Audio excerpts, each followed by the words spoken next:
سلام. این بار میخوایم راجع به فعالیت‌های روزمره حرف بزنیم، کارهایی که هر روز تکرار میکنیم و انجام میدیم. برای همین اسم این ویدیو رو گذاشتیم Les activités quotidiennes. کوتیدین به معنی روزانه، اکتیویته به معنی فعالیت. Les activités quotidiennes یعنی فعالیت‌های روزانه، کارهایی که هر روز انجام میدیم. فرض میکنیم یه پسری هست به اسم فیلیپ، میخوایم ببینیم در روز چی کار میکنه، چه کارایی رو انجام میده. اول شما جمله ها رو به فرانسه میبینید ولی من کارهای فیلیپ رو به فارسی تعریف میکنم.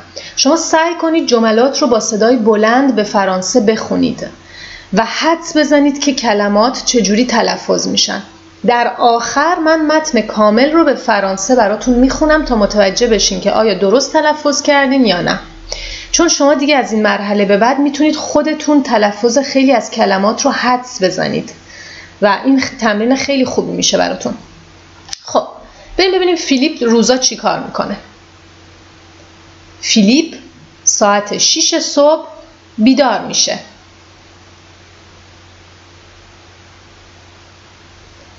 صبحونش رو میخوره.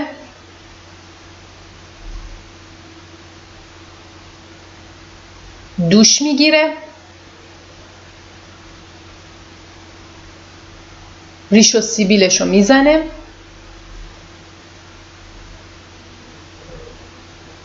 دندوناش رو مسواک میزنه. لباس میپوشه.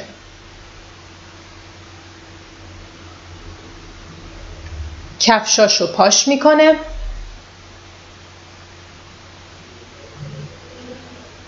میره سر کار.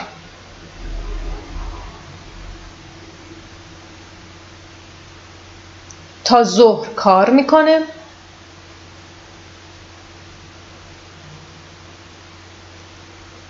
ظهر نهار رو با همکارا میخوره.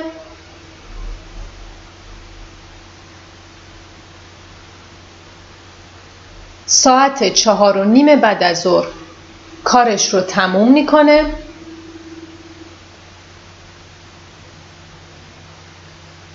و برمیگرده به خونه.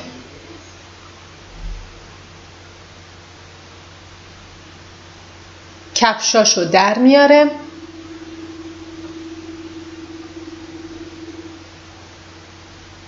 گلها رو آب میده.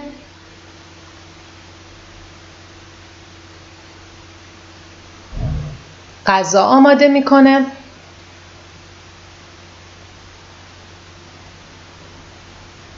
به دوستش تلفن میزنه.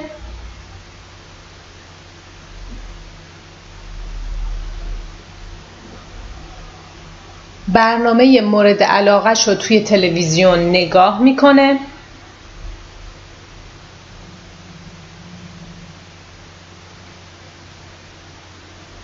و جلوی تلویزیون غذا میخوره.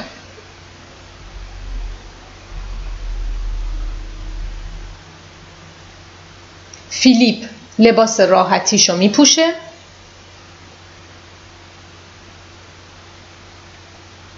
و حدود نصف شب میره توی رخت خواب. خب این از کارهای روزمره فیلیپ. حالا من متن فرانسه رو از اول میخونم. خوب گوش بدین. فیلیپ se lève à 6 heures. Il prend son petit déjeuner. Il prend une douche. Il se rase.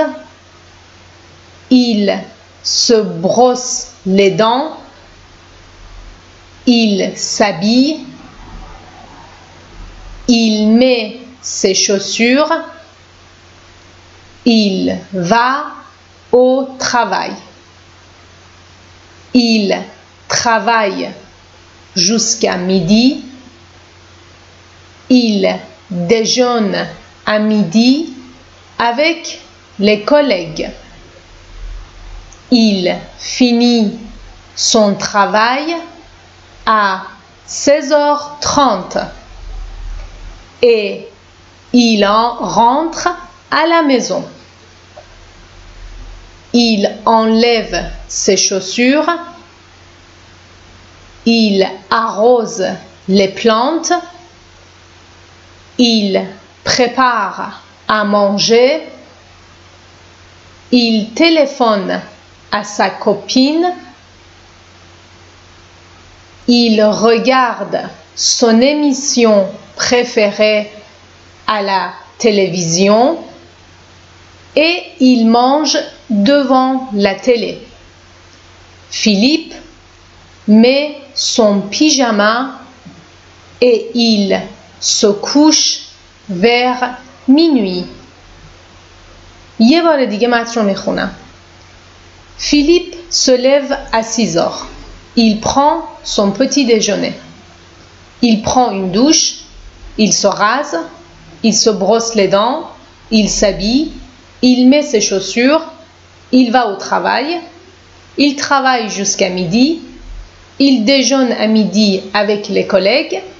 Il finit son travail à 16h30 et il rentre à la maison. Il enlève ses chaussures. Il arrose les plantes. Il prépare à manger.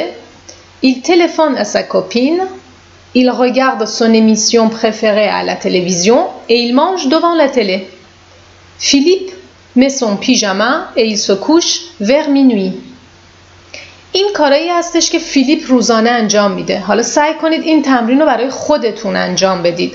بنویسین در روز چه کار میکنید و عین همین متن رو برای خودتون آماده بکنید. بنابراین متنتون همش میشه Je me lève à 6 heures. Je prends mon petit déjeuner. Je prends une douche. Je me rase.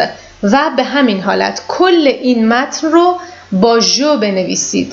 این میشه یه تمرین براتون و تمرین دوم که در چند روز آینده روش کار میکنیم اینه که همین متن رو به زبان گذشته بنویسید. یعنی بگید فیلیپ ساعت 6 صبح بیدار شد، صبحونه خورد، دوش گرفت و به همین شکل ادامه پیدا کنه. و اینم براتون میشه یه تمرین برای گذشته. حالا اگر وقت بشه حتما گذشته این متن رو توی ویدیوی بعدی براتون میذارم برای اینکه مقایسه کنید و ببینید درست به زبان گذشته برگردوندید یا نه. پس 2 تا تمرین میشه. یکی اینکه این متن رو برای خودتون تعریف بکنید و کارهای روزمره خودتون رو بنویسید و دومیش این که این متن رو به زبان گذشته برگردونید. بخش دومش رو با هم انجام میدیم. یعنی منم تو ویدیوی بعدی سعی میکنم که این متن رو به زمان گذشته برگردونم و شما بتونید ببینید که آیا درست انجام دادین تمرین رو یا نه. امیدوارم که براتون مفید باشه. تا ویدیوی بعدی، خداحافظ.